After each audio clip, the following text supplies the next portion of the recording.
Olá, combinadinhos! No vídeo de hoje estamos na terceira lição da nossa EBD Online, que traz o título...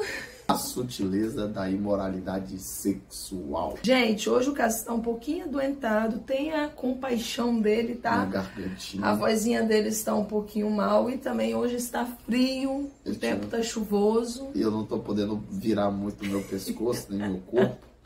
Eu tive um estiramento aqui das ligações do ombro, né? Do nervo do ombro aqui. Aí eu tô com aquele famoso torcicolo. Ai. Mas acompanhe conosco, lembre-se de curtir, compartilhar, se inscrever e também ativar o sininho da sua notificação para que você seja nesse vídeo avisado toda vez que tiver um vídeo novo. E roda a vinheta.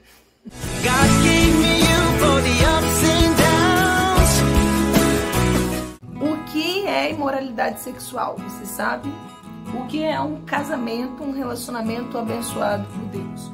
O que é um namoro sem relações sexuais? Você sabe? Pré-casamento ou extras conjugais. Texto áureo. O texto áureo da lição se encontra em 1 Coríntios capítulo 6, versículo 18, que nos diz dessa forma: fugir da prostituição. Todo pecado que o homem comete é fora do corpo, mas o que se prostitui peca contra o teu próprio corpo. Através dessa lição número 3, abordaremos sobre a imoralidade sexual, a qual a imoralidade sexual na atualidade, não só apenas de alguns assuntos polêmicos, né? Mas assuntos como, por exemplo, a fornicação, assuntos como a pornografia, assuntos como o adultério, a qual tem elevado seus índices dia após dia de maneira exponencial, e como isso tem se tornado tão normal, né? Tão natural, uma coisa que antes era quando era falado, né? Mencionado entre pessoas, entre grupos de pessoas, era visto como algo tão errado, algo tão grotesco, algo que era desesperador para muitas famílias. Hoje tem se tornado algo tão natural, tão normal entre a sociedade. Então você já viu que o assunto de hoje é uma bomba. Assim sendo, como o tema do vídeo é a sutileza da imoralidade sexual, eu quero que você me explique, meu bem, qual é o significado de moral. Em vídeos anteriores explicando sobre sutileza, que falamos que é algo delicado, algo meigo, algo suave, ou seja, sutil é algo que chega e muitas vezes não percebemos. E quando falamos sobre imoralidade, nós temos moralidade, nós temos a imoralidade e temos a amoralidade. A moralidade é um conjunto de valores e também pode-se dizer regras, né? Talvez não crenças, mas regras e valores em que uma sociedade ou um grupo de pessoas está regimentada, regulamentada, ou seja, a definição mais resumida seria o certo, o errado, o que é permitido, o que é proibido, entre uma sociedade ou um grupo de pessoas. Exatamente. Então, se nós temos moral, a nossa moral possivelmente também ela pode ser respaldada na nossa Constituição Federal, em regras do Estado, em regras da Federação, entre outras coisas. Então, a moral, de modo resumido, é um conjunto de valores e regras que uma sociedade, um grupo de pessoas, ela segue. Está de parabéns. E qual é o significado de amoral? Vamos falar posteriormente sobre imoralidade, mas a amoralidade também ela existe. A imoralidade, já dando um pequeno spoiler, é basicamente o reverso da moralidade. Enquanto a moralidade, ela se torna em seres, em pessoas ou indivíduos que nunca conheceram de fato que são regras, leis. Por exemplo, a imoralidade é o reverso ou o inverso, né, da moralidade. A amoralidade, que começa com azinha, né? A moralidade é basicamente a ausência, a negação de regras, de leis, de uma ética moral que a sociedade vive. Por exemplo, a gente pode ter como exemplo os índios no descobrimento de uma sociedade. Quando a gente vê na história, né, quando foi se descoberto o Brasil, os índios destamparam o Brasil e veio o fio. Aí, enquanto o Brasil estava na sua fase de aparição, estava sendo descoberto pelos portugueses, né? A gente vê uma sociedade de índios que tinha uma cultura totalmente diferente dos europeus. Ou seja, eles não eram que eles não conheciam ou conheciam a moralidade, a ética que os portugueses viviam e não queriam fazer. É porque eles não tinham conhecimento, ou seja, a moralidade ela parte a princípio da ausência, de não conhecer. Então a pessoa que ela é amoral, ela não está fazendo porque simplesmente ela está desobedecendo as regras, mas ela não está fazendo porque ela não tem o conhecimento da situação. Igual, por exemplo, se uma criança ela não for educada, ela vai se tornar uma criança amoral. Ela não vai entender quais são as regras, ela não vai conhecer e assim ela não vai ter a noção de verdadeiro, falso, de certo ou errado, e aí vai se tornar uma criança moral. Tendo essa aula prática de sociologia, agora queremos saber o significado de imoralidade. É imoralidade. Imoralidade, que é sobre o tema de hoje. A imoralidade, diferente da moralidade, é o indivíduo que ele sabe, que ele conhece, que ele tem entendimento, que ele tem ciência, mas mesmo assim ele desobedece. Ele não segue e arrisca quais são as leis, as regras. Por exemplo, alguém que ele é preso por um determinado crime, ele é uma pessoa imoral, porque ele conhece, ele sabe quais são as regras. Por exemplo, eu não posso pegar um objeto que pertence a outra pessoa, porque se é um roubo, um crime, um furto, seja lá o que for, isso seria um ato imoral da minha parte, porque eu sei que não me pertence, que não é meu, mas eu vou lá mesmo assim, quebro a regra e roubo e tomo aquilo que não me pertence. Um exemplo bem básico é quando tá lá o quintal do vizinho lindinho na frente de casa, aquela grama linda, verdinha, bem cuidada, e todo mundo sabe, não se deve pisar na grama. Pessoas morais, como o exemplo que o nosso sociólogo aqui explicou, pessoas morais não vão pisar na grama, mesmo que não tenha nenhuma placa de aviso. Ou uma regra, né? A pessoa não vai pisar na grama, mas uma pessoa amoral que não entende, não sabe o que é isso, que é difícil, né? Que é difícil, né? Mas talvez uma criança de um aninho de idade não tenha essa noção e vai pisar sem ter. E vai pisar. E já uma pessoa imoral, ela vai pisar de propósito, talvez chutar, cavar lá, jogar água, lama, pra destruir. Isso é uma pessoa imoral. Exatamente. E voltando pro tema da nossa EBD, depois de uma aula dessa que merece 10... Imoralidade sexual, ou seja, a pessoa conhece as regras, sabe do que é certo ou errado. Sabe o que é certo, sabe o que é errado, mas mesmo assim age traindo a sua esposa, age... É sem um I do M. Imoralidade. Com imoralidade, está agindo com imoralidade. Com imoralidade. Vamos lá, ao primeiro ponto da lição, a revolução sexual.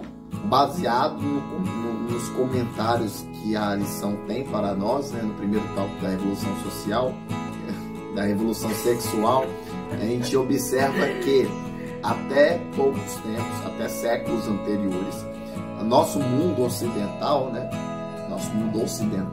ele era baseado no mundo oriental, ou seja, ele era baseado nas práticas judaicas cristãs, ou seja, o casamento era sagrado.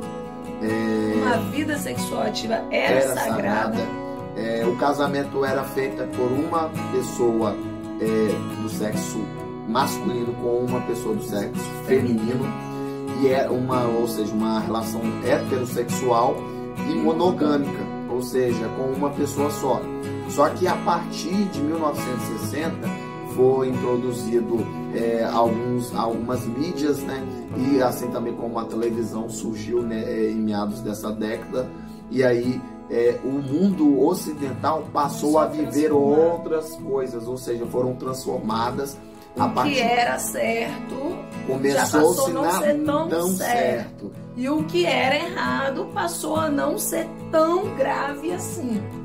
Ou seja, com a chegada de algumas tecnologias, as pessoas foram abrindo mais a mente, mudando mais os pensamentos, deixando os costumes, deixando as suas culturas, as suas regras, suas leis, os seus conhecimentos antigos, transformar por algo que ela queria ser transformada.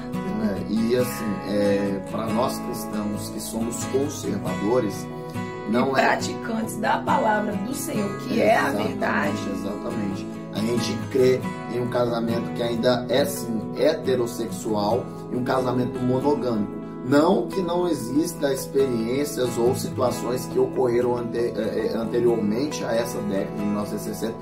Mas sempre teve adultério, sempre teve fornicação, sempre teve isso, sempre teve aquilo. Tem também a era da Grécia, a era de Roma, que fala sobre a homossexualidade. Não, enfim, acreditamos no conservadorismo de que a regra do casamento é monogâmica e heterossexual, e será assim para sempre. Porque para nós cristãos é essa nossa regra de fé, e se a gente iniciou nisso, a gente vai permanecer. Se manter até o final. Ou seja, nessa época de 1960, 1980, que tudo foi começando a mudar, começou a quebra de tabu, a quebra de pensamentos, a quebra do que a religião ensinava, né? O que era tão sagrado, o que era tão certinho, que muitas pessoas, mesmo não sendo cristãs, pessoas que eram antigas, né, dessa época, temiam, respeitavam e tinham isso como base familiar, foi aos poucos sendo transformada. E nessa época começou uma transformação social. Nessa época começou televisões com comerciais, né? Programas que levavam, influenciavam as pessoas a acreditar, e depois mudar. Teve alguns estudos também baseados com que a homossexualidade, o relacionamento fora do casamento já existia, e que isso não era tão sagrado, mas que isso era mais natural, isso era normal. De pornografia também, né? Até porque nesse tempo o adultério era criminalizado, ou seja, era crime. Sim, para você que não sabe, adultério já foi crime no Brasil. Exatamente. Podendo pegar de 15 dias a 6 meses de prisão. E essa lei foi revogada, e foi descriminalizada, no ano de 2005. Ou seja, não tem muito tempo que ela foi descriminalizada, tem muito pouco tempo. Ou seja, você aí que trai a sua mulher, ou você que trai seu esposo, poderia ser preso. Poderia ser preso. Mas sabemos nós que mesmo tendo regras, e leis, mesmo sendo descriminalizado assim, pela sociedade, a luz da palavra de Deus continua sendo pecado. Não é mais crime pelo Brasil, mas é pecado pela palavra de Deus.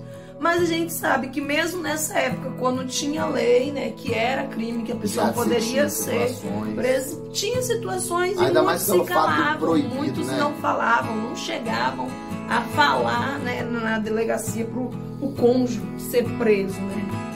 Ainda mais pelo fato de ser proibido. Parece que aquilo que é proibido sempre chama mais atenção da nossa natureza carnal. Por isso que em Gênesis a gente nota que porque era proibido,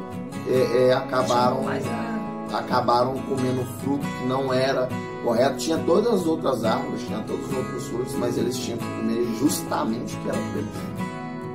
E como sempre, voltando para o nosso canal, né, que é para relacionamento, o foco da Escola Bíblica Dominical, sabemos nós que tudo isso começou a gerar a partir das novas tecnologias. E então a gente vem dar uma dica, um aviso para você despertar com as tecnologias que hoje tem dentro da nossa casa. Sim. Nas nossas mãos. Sou profissional do TI, mas tudo tem um limite. Seja ela celular, notebook, tablet, televisão, seja o que for, cinema, você tem que ficar de olho para que isso não venha afetar a sua crença, a sua fé, a sua família. isso. As suas ideologias. Para não destruir aquilo que Deus já formou. Se você tem um relacionamento, um namoro, um noivado aí que está lutando para que possa chegar a um casamento, ou se você já é casado, vigie com o que você assiste, filmes aí, né? Cuidado com pornografias, cuidado com coisas que levam o seu relacionamento a profanar o nome de Deus, a fugir daquilo que o Senhor ensina na palavra dele. Exatamente. A pornografia, a gente vai ver em assuntos posteriores, mas a pornografia não é simplesmente proibido porque fere o cristianismo, mas simplesmente também porque isso é biológico, já foi provado. Porque leva a outras coisas, né? Já foi provado já por vários profissionais que pessoas que vivem no mundo da pornografia são escravos, são pessoas que vivem dependendo daquilo. É como se a pessoa fosse viciada em uma droga. Sim. Ou seja, aquilo causa impactos, aquilo causa, como eu posso falar? Quando você toma um remédio. Dependência. Não. Colateral, efeitos colaterais. Isso causa efeitos colaterais. E se você for pesquisar mais a fundo, você observa que isso atinge não só você, mas também sua família, aqueles que estão ao seu redor. O seu psicológico também. Exatamente, então, fica totalmente deturbado.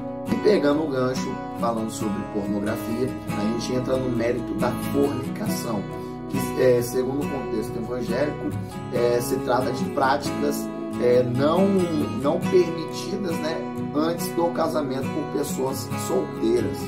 Mas práticas sexuais, lembrando disso. Mas no contexto grego, se você for pegar a palavra porneia, ela vai falar tanto sobre pornografia como fornicação ou prostituição, que estão bem ligadas no contexto bíblico.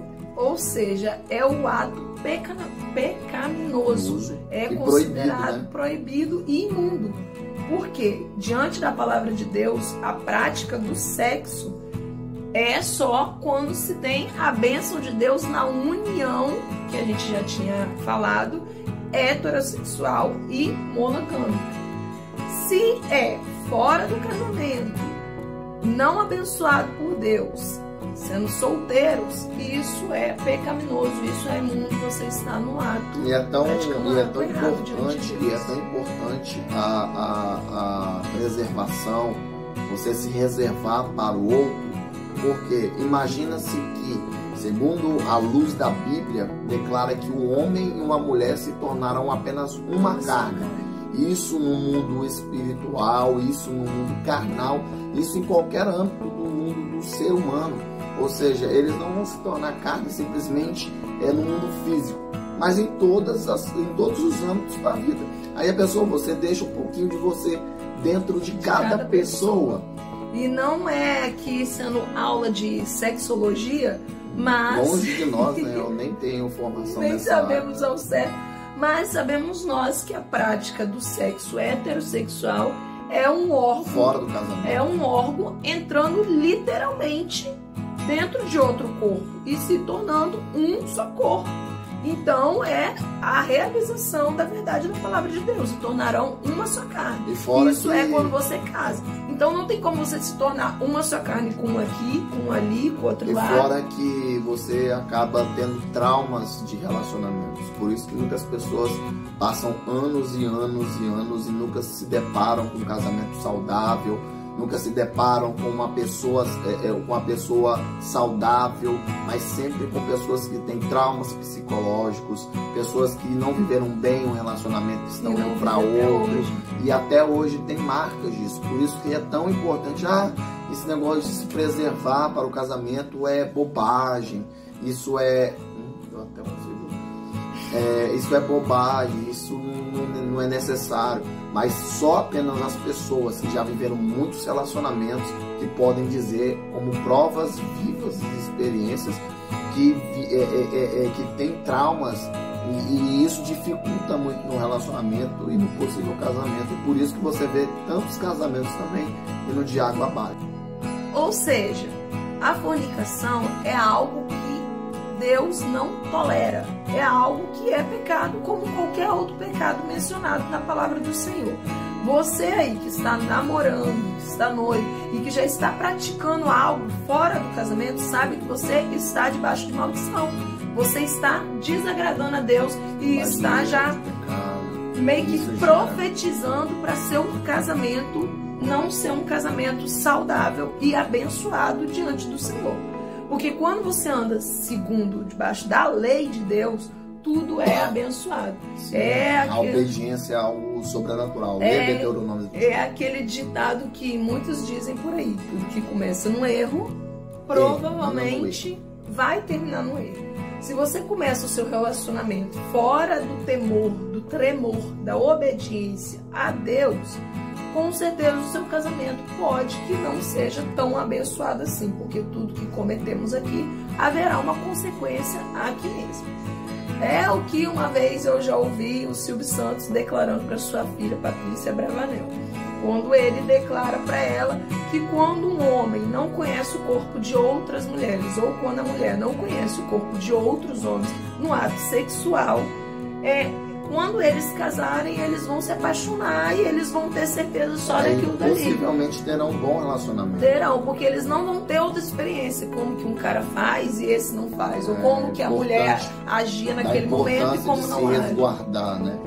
E podemos dizer com propriedade disso, porque graças ao bom Deus, nós dois nos guardamos. É o que a gente sempre seguiu. Sim. Aquele do Nelson, se é que podemos dizer aqui, do eu escolhi esperar. Nelson Mandela, né?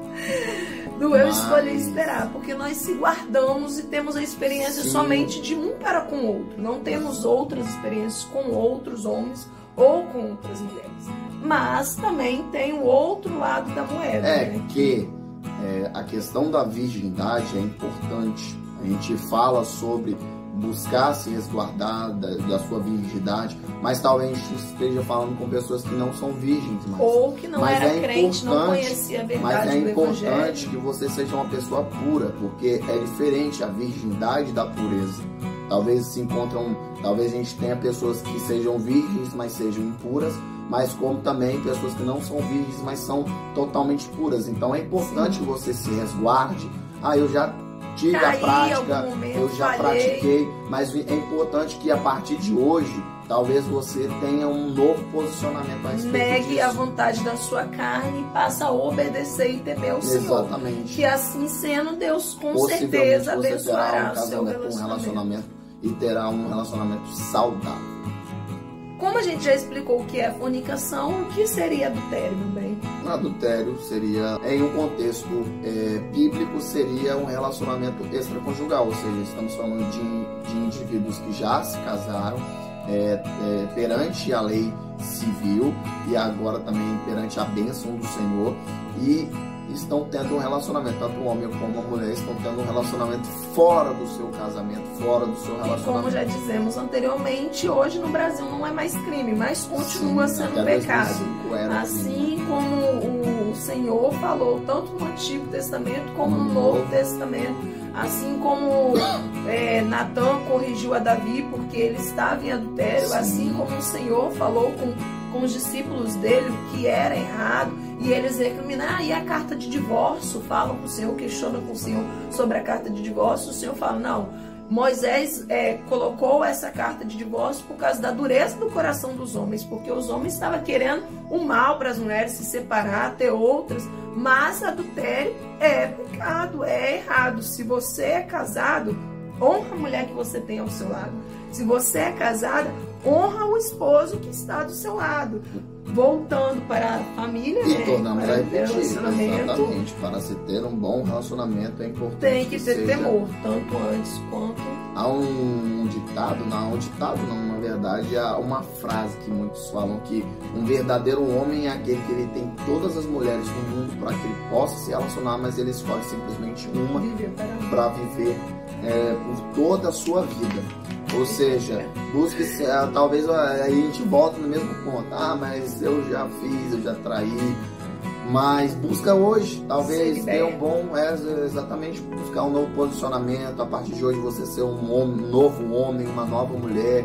Se dedicar ao seu casamento, se dedicar ao seu casamento, ao seu relacionamento. Passa hoje ver ela como a única mulher mulher do mundo e ver ele. Busquem ajudas, busquem juntos uma ajuda pastoral, uma ajuda de terapeutas, de profissionais, exatamente, nessa da área, para que possam melhorar o relacionamento de vocês. E acima de vocês. tudo também busquem orar juntos, que vocês vão conseguir ter um ótimo relacionamento. O terceiro e último ponto, o padrão bíblico.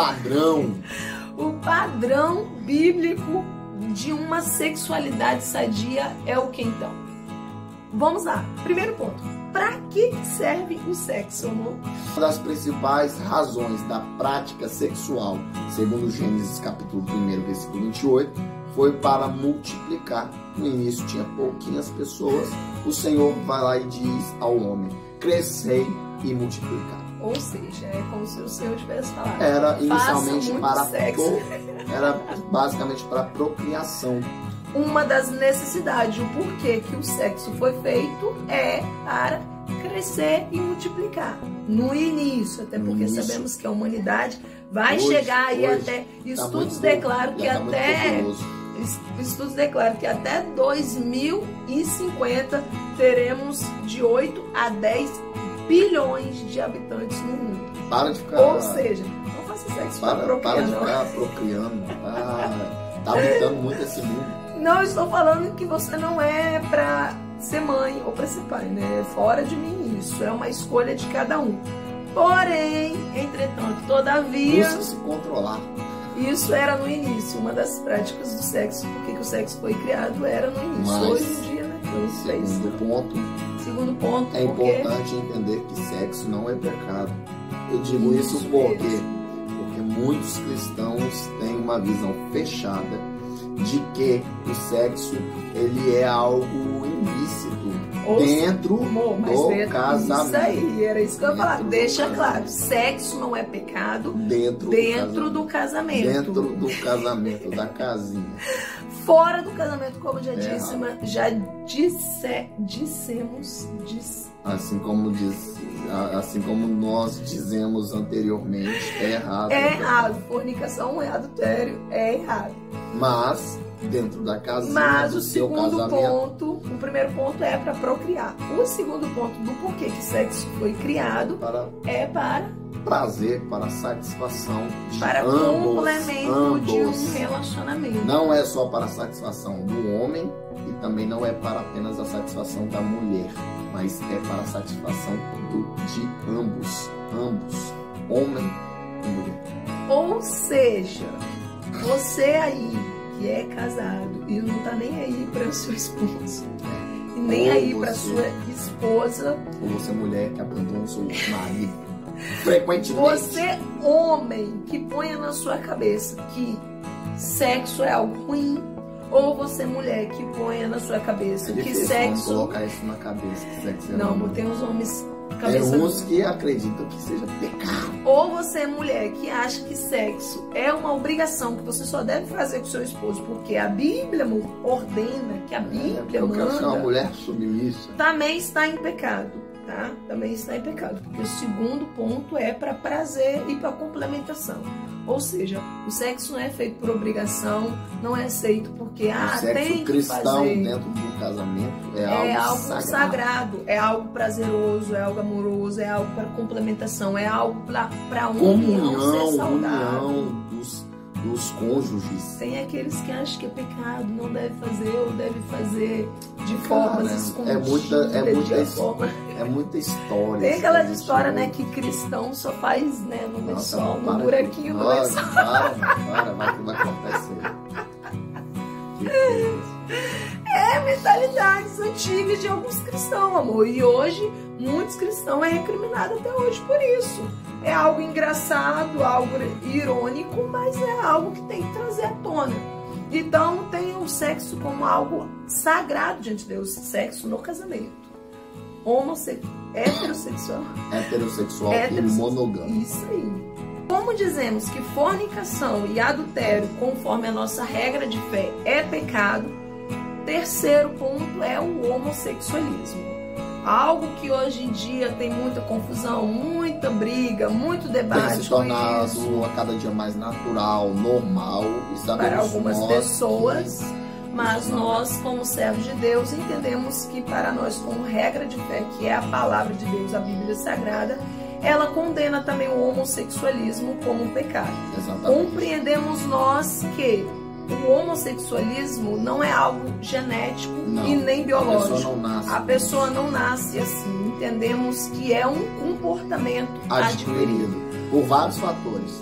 Por exemplo, podemos citar gêmeos univitelinos, que significa isso aí, o mesmo sexo, aparentemente são semelhantes. Isso aí, eles poderiam, se fosse algo genético, os dois seriam homossexuais ou os dois heterossexuais, mas pode ocorrer que um adquire e outro não adquire. Exatamente. E conforme a regra de fé também, entendemos como Igreja do Senhor que o homossexual é também imagem e semelhança do Senhor. Não estou falando algo contra a Bíblia, porque estou falando dele como ser humano. Não como a característica dele adquirida. Querendo ou não, é um homem ou é uma mulher.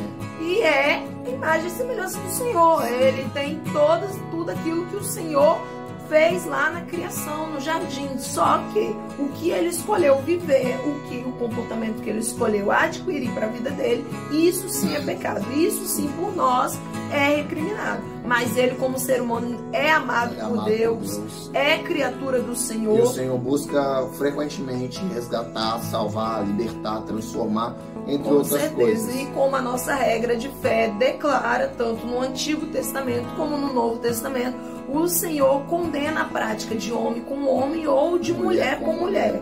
Então, a palavra do Senhor, desde Gênesis até Apocalipse, declara: será o homem, deixará o homem a sua casa e se juntará à sua mulher. Criou Deus macho e fêmea. Então, em todos os versículos, em todos os capítulos, em todos os livros da Bíblia, o Senhor declara ele como o noivo e a igreja como a noiva. Ou seja, a junção desse casamento vai ser de um macho com uma fêmea, de homem com mulher.